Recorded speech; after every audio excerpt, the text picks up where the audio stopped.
Si Yan. tatay Yan. o si nanay ay may, let's say, simplify natin, meron siyang bahay. Meron yan, siyang bahay at lupa. Yan. Kapag pumanaw po si tatay o si nanay, automatic ho bang yung bahay at lupa na yon ay maipapamana niya kaagad sa kanyang mga anak? Ano po ba nga mga prosesong pagdadaanan para mapunta po sa mga anak yung property na yun? I see. Thank you for that question. Actually, ang mangyayari po dyan muna is kapag pumanaw na yung tatay, in this case, yung parang lahat ng kaari-arian niya, ito yung magiging kanyang estate. Okay? So, lahat ng assets niya, pera, bahay, lahat ito. At para masagot yung tanong na yan, dahil meron po siyang surviving spouse, at assuming natin ang marriage nila was celebrated under, tinatawag natin, absolute community of property or under conjugal partnership of kin, ang kanilang property regime, ay kalahati po ito ay magiging share ng surviving spouse muna bago po masama to sa kanyang estate. What if pareho na silang wala? Kapag pareho na silang wala. Mag-asawa, oo. I see. So, sa ganong sitwasyon, I suppose, since ang natira na lang na heirs ay ang kanilang mga anak, ang anak ay ang tinatawag natin sila yung mga compulsory heirs kapag wala tayong will or kapag meron tayong, wala tayong will, sila yung compulsory heirs. Pero kung meron tayong will, sila yung magiging heirs ng ating Tagapagmana. Ngayon, kung wala hong mga papeles, wala mga dokumento, gano'n na lang ho ba yun? Take over na lang yung mga anak doon sa property. Paano yun? Kung maraming mga anak pa to, paano? Oo. Alam naman natin ang ating bansa, ang unang hinahabol ay ang ating mga taxes. So, dapat ayusin natin muna yung pag-settle ng So, may tax na babayaran. Yung ba yung tinatawag na inheritance tax, attorney? Inheritance tax or estate tax is probably what it's more commonly known. Mga magkano yung inheritance tax? Bigyan natin sila ng figure, attorney. Halimbawa yung bahay na pinaghirapan, tinaguyod, na binayaran, alam mo na, ng mga magulang. Let's say 10 million na yung worth ngayong 2024. Although binili niya noon, let's say pinatayo niya noon, 1 million lang. Ngayon present time, namatay na, 10 million. Meron ba silang babayaran na estate tax, yung mga anak-anak nila? Actually, swerte siya eh. Under ngayon, may ating bagong train law na lumabas. May bago? Ano itong bago? 2018, nagkaroon tayo ng train law. So, sa itong train law na to, nagkakaroon na tayo ng parang exemption. Yes. Paano po? Train law. Train law, yes. Tax reform, yes. Okay. Yes. Anong exemption yun, attorney? Meron tayong parang tinatawag dating family home exemption. Okay. Ang value nito ay 10 million pesos. Meaning? Meaning, yung example na binigay natin, Tintin, na meron tayong bahay na worth 10 million pesos, ito po ay magiging deduction sa ating estate. Meaning, kung ang value ng estate natin at ang only kaari-arian natin ay ating bahay, wala tayong bayaran na WIS. Kahit yung mga anak po walang babayaran? Ang meron tayong tinatawag natin parang minimum lang na estate. Which is? 5,000 pesos. Paano kung higit sa 10 million ang naiwan ng mga magulang? Di ba, Papo, hindi lang naman kasi 10 million. Pwedeng may iba pa silang ari-arian. Mga may kaya, di ba? Correct. Yung mga excess. OFW. Na nakapagpatayo ng, sabihin natin, mga 50 million. Halaga ng property. Yun. Attorney, paano I yun? suppose, sa ganung example, if you're saying na ang meron lang siyang kaari-arian ay ang bahay at itong bahay ay worth more than 10 million pesos, yung amount over 10 million pesos ay masasubject mo siya sa estate tax. Yung current tax natin is 6%. Ayun na, si 6%. Yun ang babayaran po nila, yung 6% na yun. So, 6% of 50 million is, 3 million? 3 million ba? I-compute mo sa calculator mo. Yung natin. Calculator yan, whatever. Paano kung walang capability ang mga anak magbayad ng 6% of whatever the amount is? Ano pong mangyayari, attorney?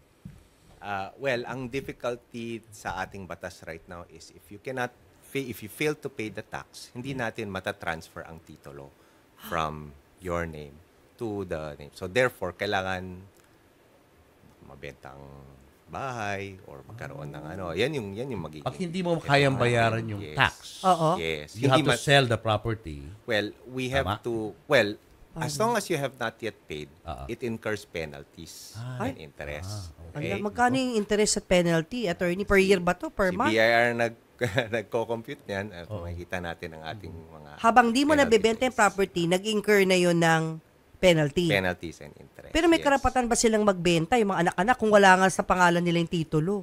Well, kung Paano hindi pa kaya? nasa pangalan nila ang Oo. titulo, ang property na ay under sa estate nila. Oo. So, therefore, it depends actually, I mean, sa sitwasyon na sinasabi natin. Oo. Did he die with a will? Did he die without a will? Oh, yeah. Kailangan natin i-take into account. Kung walang will, walang holographic will, attorney, paano? So then, therefore, ang court na ang mag-take over. Nasa Magkaroon tayo ng limuot to. judicial settlement na. Gaano katagal inaabot pag korte, attorney? We can say na it's a process. Hindi Hala. siya mabilis. So, Kaya gano'n na lang kahalaga ang magkaroon ng estate. estate plan. O sige, paano ba nagkakaroon? Paano ba ginagawa tong estate planning na to? Paano magsisimula, Saan attorney? magsisimula ang mga pamilya?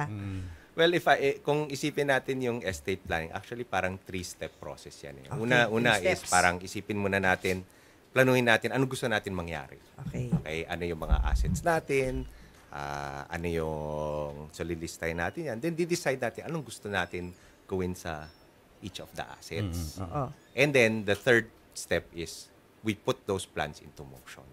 How? So, for example, kung meron tayong mga lupain, how do we want to transfer yung lupain natin? Okay, there are ways if we have cash, if we have donations. I mean, there's a lot of different modes. I can't say that it's just one. Every person is different eh. Kanya-kanyang iba-ibang sitwasyon. So, mas Narinig ko maganda yun. pag buhay pa yung Oo. nagmamay-ari na mga Yes. ari-arian, no? Gawin na. Mahirap kasi mag-estate planning, attorney, pagpatay na, di ba? Yung pinaka... hindi mo ma-plan kapag Wala, dumaot di na ba? ngayon sa mundo. Papatay na eh. Oo, dapat talaga habang buhay pa yung Yeah. tatay at nanay nyo, yung lolo at lola nyo na Yes. mayaman, o may kaya, pinaka Oo. may kaya sa pamilya, maraming ari-arian, Yeah. pag-usapan na yan. True. Oo. Kailangan ba kumonsulta ho ng abogado? Yeah. Ganyan.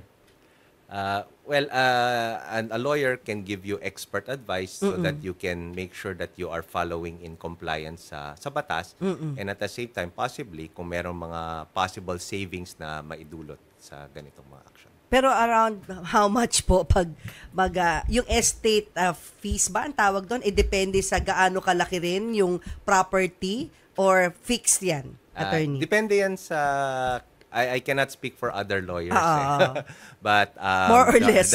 There are some who take it at value of mga estate at there are some who are also just looking for just advice and they want to DIY themselves. Pwede palang i-DIY to? Well, Attorney? I would say that there are some things that you cannot DIY, but there are some there are some things that you can DIY and there are some things that you cannot. Pero napag-uusapan naman, attorney. Halimbawa, Pwede walang-wala napag-usapan. naman yung family, wala silang na-save. Yung mga anak-anakan, ang tangi na lang nilang inaasahan ay maibenta muna yung mga properties para masettle nila lahat ng mga bayarin, lahat ng taxes. Meron namang ganong relationship ang abogado na medyo pagbibigyan niya muna yung mga anak. Pwede ba yun? Kumbaga pay later. Well, during the settlement ng estate, usually that's when attorney's fees are being collected naman. Sa eh. settlement So, hindi pa. naman. Hindi upfront. Well, there are some that do ask for it according to, again, I can't talk about for all Yeah. lawyers, but there are some that would, kung gusto lang makausap at may mga iba na upfront at may mga iba upon partial but during the settlement. So mayayaman pa po, walang problema sa upfront. Pero ang inaano namin, gusto natin matulungan attorney yung mga nanonood sa atin ngayon na baka may ganyang problema. Pero ang iniisip nila pa po, paano yung attorney's fees, paano yung estate fees, mga ganun. Pero pag gano'n naman, Oo, paano attorney, di ba yun? hindi naman na kinakailangan maghanda pa ng Oo. mga estate documents, di ba? If your property is below 10 million. If below 10 million. If below. Yung mga kababayan natin, for example, Oo. meron silang mga apartment unit gustong ipamana Yeah. ng tatay o ng nanay sa kanilang mga anak na hindi naman aabot ng mga 10 million. Pag ganun po, wala na masyadong dokumento na kailangan. Unfortunately, the law requires na everything is closely documented Ayun na. so that to make sure na in Documented. compliance tayo with the law. So, kapag magpa-file natin ang tinatawag natin estate tax return, ililist natin itong mga asset including yung property, pakita natin yung value, Yeah. usually yung patatawag natin fair market value. And then, once it's valued, we can apply yung ating mga deductions para makuha natin ano yung posibleng estate tax na kanya. Pero dyan sa estate planning na yan, Doc, paano kung mga minor pa yung mga anak? hindi sila pwede maging tipong board of directors, di ba? Meron yung mga board of Yes. directors. Paano yun? Well, we have dito we have something called guardianship. Guardianship, So okay. Ano po guardianship to? is a way that you can appoint a guardian over yung mga minor children. Until So they this reach a goes through certain court age na process hindi na sila minor. also. Yes. Oo. Anong pinaka legit age na pwede na isama yung mga anak as board of directors? 21 po ba, Doc? Ay, Doc, sorry, attorney. Yun ako ng Doc. Oo. Anong We have legal the age? age of majority under our laws. Yes. Ah. So if once they are emancipated, they can actually perform legal acts. Ito naman para dun sa mga buhay pa yung kanilang mga nanay at tatay. Kapag medyo nasa critical na edad na po ang kanilang mga magulang, kailangan na po bang mag-execute ng parang will? Yeah. So gumawa ng kasulatan na itong Yeah. for example, itong bahay na ito pinamamana ko kay Junior. Yeah. Itong aking sasakyan ay pinamamana ko kay Maria. Ganun ba? Advisable na po ba 'yun pag ganun? I would say that yung tinatawag nating making a will or which is one of yung tools sa estate planning, pwede naman natin gawin kahit anong age natin eh. Bakit? Kasi hindi naman natin ma-predict ang future. Sabi nga nila, if it's your time, it's your Yeah. time, di ba? Yeah. So, and yung process ng pagtatawag natin ng estate planning, hindi naman yan one shot deal. Kapag ginawa mo na yan, tapos na yan. O minsan, over time, baka meron tayong babaguhin. Pwedeng mabago. Oo, Oo. kung habang depende sa fortune natin, gumaganda yung fortune natin. Baka meron mas marami tayong gusto. Dagdag lang. Plano, oo. Kung times are not so good, then baka kailangan natin i-adjust also. Kasi as yung iba, well. attorney, in denial lakas pa ako. Oh, walang mangyayari Ano sa akin. gagawa niyan? Parang Oo. naman ako mamamatay na eh. Oo nga, Diba? parang Parang naman yun naman akong minamadali. Mamatay eh. Oo. Wala ayoko gumawa niyan. Sabihin ng mga Mga tatay. ganyan Pero eh. pag practical ka, ang mahihirapan din, di ba, attorney, yung mga anak din, yung Yeah. asawa, kapag pumanaw yung pinaka-padre de pamilya. So, O kaya wala makakatulong talaga ng yun. wala ng clarity of mind. Let's say inatake, na stroke, o may dementia. Yan yung mga realidad eh. Tapos hindi niya hinanda. Hindi hinanda. Paano nga pala yun, attorney? Kung yung pinaka-padre de pamilya or breadwinner or siya yung pinaka-nagtaguyod ng lahat, biglang na-stroke, na-dementia, hindi na siya makasulat, hindi na maka-function well yung brain, who takes over? Well, in that particular case, kapag na siya, nagkaroon na siya, nagiging incapacitated na siya. Sometimes we have to go through also a process of guardianship also. Sa korte din Would to? also have to be. Korte rin to, Because attorney? we need to get legal approval na yung mga acts niya pwede mo magagawa. Pipirma ba So, lahat as ng mga well. anak? Kailangan pumirma ang mga anak? May approval ng mga anak?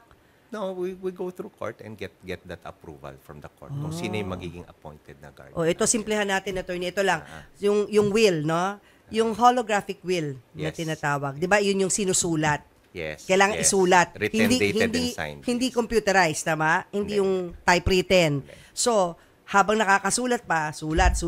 Pwede bang sa notebook yun, attorney, para through the years, kung nagbabago-bago, nasa isang notebook lang lahat ng kailangan mong isulat, baguhin, o dapat may format ba? Kailangan bond paper? Paano po yun, yung holographic will? Well, under the law, very simple. There's only 3 things. Sabi nila, kailangan written to, Written. dated to, at signed by the hand of the So, it doesn't matter what paper, what form siya magsusulat. Walang any particular form as long as it is written, dated. Kasi Papo, if you ask me, knowing me, notebook gagamitin ko. Ako wala akong tiyaga sa ganyan eh. Kasasabi mo na, kailangan. Tapos wala kang tsaga. Hanggang computer ako pwede. Hindi nga pwede. Sabi ni attorney, Kaya nga, yun sulat naman ang kamay. dun. Can I write it for him? At tapos sasignan niya, Then attorney. it would- Seriously, pwede bang sulat ng asawa, tapos pipirmahan niya? Well, under the law, I'm not sure that would be possible kasi Ala! kailangan under handwriting. Nako. Oh, Attorney, naku. pwede ka bang magtanggal ng Ayan. beneficiary sa will mo? Ayan. Kunyari, meron kang kaaway na anak mo, yung walang utang na loob. Hindi pong Tanggalin mo. ka na sa kanya. Nagsisisi ka, ba't mo pinanganak yung tao na yun? Pwede mo ba siyang tanggalin sa Pwede will? ba, attorney? Well, the law allows certain cases where pwede natin disinherit, but very, very specific cases. Kasi ang ating batas ay pinoprotektahan talaga ang ating tinatawag na legitimate heirs. And ang number 1 legitimate heir natin is our ating children. Ayun. Pero kung tinanong na posible, it's possible in certain Kasi cases. paano kung grave yung kasalanan? Oo, yes. Napakalaki ho na Oo, hindi nagnanakaw. mo pa talagang mapatawad. Yeah. Kung saan yung kasalanan niya. Pwede yun. It would be a possible option. And one more thing. Oo. What if, for example, sabi ni tatay, sige anak, deed of sale na lang tayo. O, magbentahan tayo. Sa'yo yung bahay. Sa'yo na. O basta mag-deed of sale tayo. Kunwari, bibilin mo. Para wala na tayong mga papel-papel dyan sa tax na yan. Correct. Pwede ba yun? Well, even if you did a deed of sale, for us to transfer that property, kailangan din natin magkaroon ng settlement of taxes. So actually, one of the Taxes good na things naman. na ginawa ng batas natin is inequalize natin ang tinatawag nating capital gains tax na 6%, ang ating donors tax na 6%, at ating estate tax na 6%. Lahat tigsi 6. Oo. So actually, even if you were try to sell it to somebody, to your children, you still have to be able to show payment of estate taxes. Na 6%. Yes. Tandaan na, ngayon ko lang nalaman yun, Papo, pinantay-pantay na. So whether you choose estate, donation, or ano isa? Estate tax. Or estate donation. Well, you cannot choose estate tax. But You cannot choose. Okay. Wala ka. Basta whatever, 6% na. Yes. Ay. Wow, basta limot to, Papo. Nag-isip ka na ba kung gaano karami lilista mo? Iniisip ko lang, kunyari caregiver ka, no? Ano? Tapos yung inaalagaan mo matanda yung nagmamay-ari ng isang castle. Paano? Tapos pinamana sa'yo. Saan mo kukunin yung pambayad ng tax dun? Yung nga, no. Uy, attorney, legit to, na tanong. Mga pera, no? Nag-aalaga lang ako Hindi, ng pero, amo ko pero eh. kung Binigay niya sa akin yung castle, sinulat eh. ng inaalagaan ni caregiver na Julius Babaw will mana-mana may property. castle, oo. Tapos sumulat siya, pinirmahan Saan niya. ko kung pambayad ng 6% nun? Oo nga. Ang Oo, problema, diba? laki na problema, Papo. Buti na lang, hindi ka caregiver na may castle Kaya, na mawala.